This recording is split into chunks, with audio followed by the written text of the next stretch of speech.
बांग्लादेश की बात करें तो उस पर आपकी क्या राय है? और आर्मी चीफ आपके मुताबिक जो बांग्लादेश में दी थी कि उन्होंने कहा था कि नेशनल लीडरशिप को यूनिटी दिखानी होगी।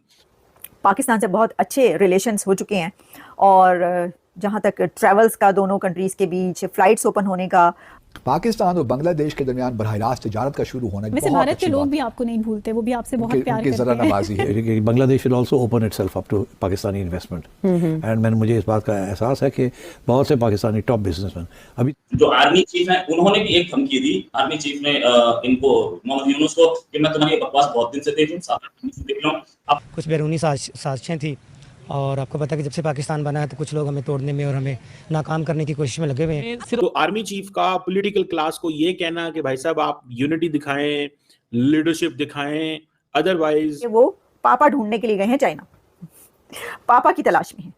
और भारत का बहरहाल उनका वहाँ पे जो लॉबीज हैं, जो बांग्लादेश के साथ ट्रेडर्स हैं, जो एक्सपोर्टर्स हैं, वो काफ़ी नाखुश हैं भारत की पॉलिसीज की वजह से। भारत की तरफ से और इंडिया है कि आने वाले दिनों में मजीद तल्ख होंगे ताल्लुकात। उनका मेन मकसद था शेख हसीना को हटाना, तो वो अब टूट चुके। स्टूडेंट्स ने भी कई अपनी अपनी पार्टीज बनाई हैं। एक पर्टिकुलर बांग्लादेश को मदद की जरूरत है, फाइनेंशियल सपोर्ट की, और वो चाइना से ये चाह रहा है कि अब आप हमें सपोर्ट दें। अब चाइना और इंडिया के बीच जो राइवलरी है इसमें वो बड़ा ही अच्छा उनके पास है। जय हिंद दोस्तों, ऐसे भारत मीडिया में आप सभी का स्वागत है। दोस्तों, बांग्लादेश के सेना प्रमुख जनरल वकार उज जमाम इस समय सुर्खियों पर है और शेख हसीना के खिलाफ आंदोलन करने वाले छात्रों ने सेना प्रमुख के ऊपर अवामी लीग को फिर से सत्ता में लाने का आरोप लगाया है। इसको लेकर पाकिस्तान मीडिया में ये बातें चल रहा है कि सेना प्रमुख यूनिस को हटाकर अब बांग्लादेश के सत्ता पर कब्जा बनाने की योजना बना रहा है। और इसके अलावा इस बीच बांग्लादेश के सेना के सभी डिवीजन सैनिकों को ढाका में जमा होने का आदेश भी दिया गया है, जिसको लेकर पाकिस्तान मीडिया में बोला जा रहा है कि अब बांग्लादेश में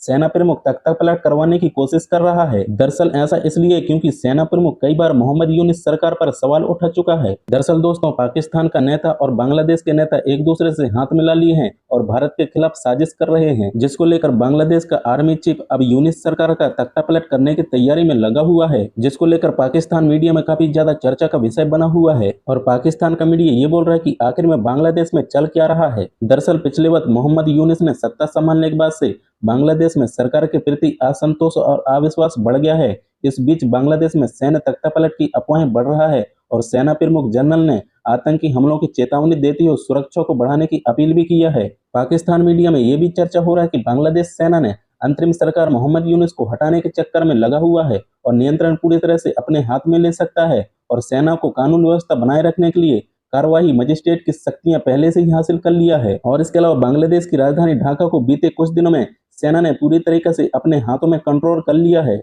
और बांग्लादेश के फौजी सड़क किनारे अपनी चौकियों भी बना चुके हैं। तो दोस्तों, आप लोग ये पाक मीडिया रिएक्शन पूरा अंत तक जरूर देखिएगा। पाकिस्तान मीडिया से क्या प्रतिक्रिया था और कमेंट में अपना राय लिख के जरूर शेयर करना। बांग्लादेश की बात करें तो उस पर आपकी क्या राय है? और आर्मी चीफ आपके मुताबिक जो बांग्लादेश में लीडर है यूनिस की मुट्रेस्ट और आर्मी चीफ जनरल वकारुज़्ज़मान की मीटिंग्स का आपस में क्या लिंक है?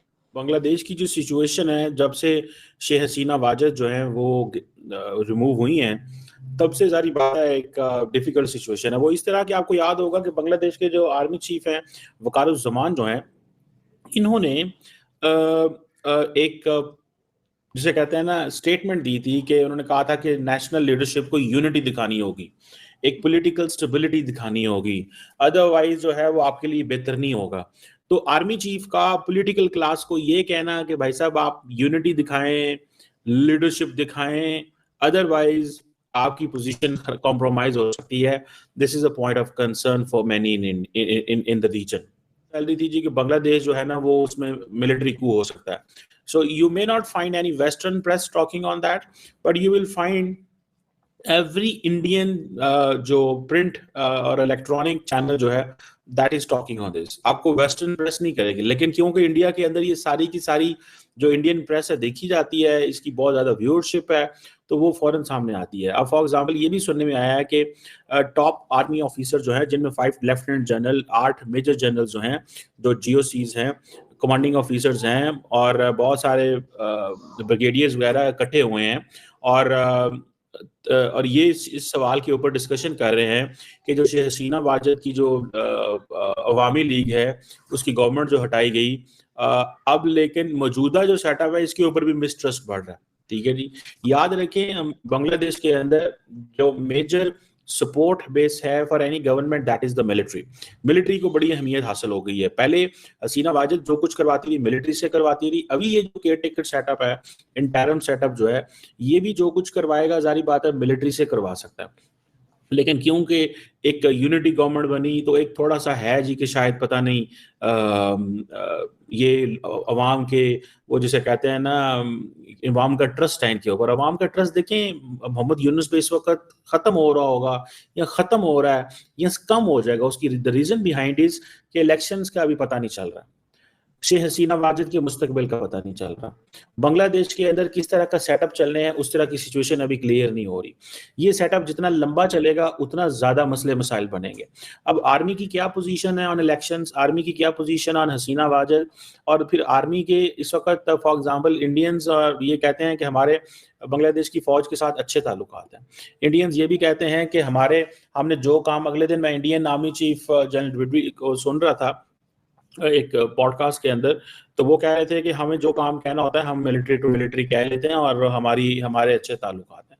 सो हमें गवर्नमेंट से कोई इस तरह की परेशानी वो नहीं है।